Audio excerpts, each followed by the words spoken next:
পারমাণবিক চুক্তির বিষয়ে আমেরিকার সঙ্গে প্রথম ধাপের পর দ্বিতীয় ধাপের বৈঠকও বেশ গঠনমূলক এবং দূরদর্শী হয়েছে, এমন দাবি করেছেন ইরানের পররাষ্ট্রমন্ত্রী আব্বাস আরাগচি।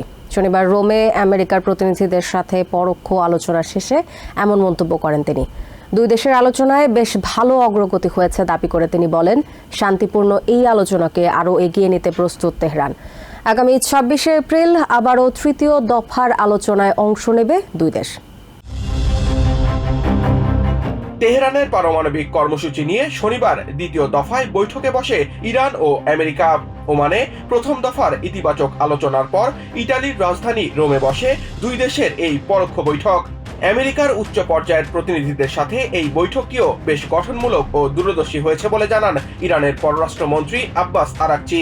এদিন ওমানি এক মধ্যস্থতাকারীর প্রচেষ্টায় প্রেসিডেন্ট ডোনাল্ড ট্রাম্পের বিশেষ দূত স্টিভ উইটকফের সাথে প্রায় ৪ ঘন্টার বৈঠক করেন আব্বাস আরাগচি।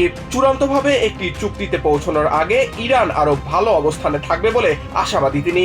ফলে সম্ভাব্য পারমাণবিক চুক্তির বিষয়ে আগামী সপ্তাহে আবারও ওমানে বসতে যাচ্ছে তৃতীয় ধাপের বৈঠক।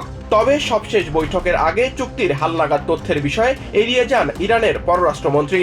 এদিকে প্রথম ধাপের আলোচনার পর তা ফলপ্রসূ হবে কিনা বা শান্তিপূর্ণ সমাধানে আমেরিকা প্রতিশ্রুতিবদ্ধ হতে পারবে কিনা তা নিয়ে সন্দেহ প্রকাশ করেছিলেন ইরানের নাগরিকরা।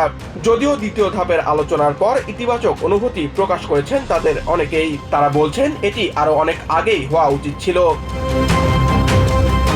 Samiul Bari Shihab, TVN 24 news desk. New York থেকে সম্প্রচারিত টিভিএন 24 টেলিভিশন বিশ্বজুড়ে বাঙালির কণ্ঠস্বর।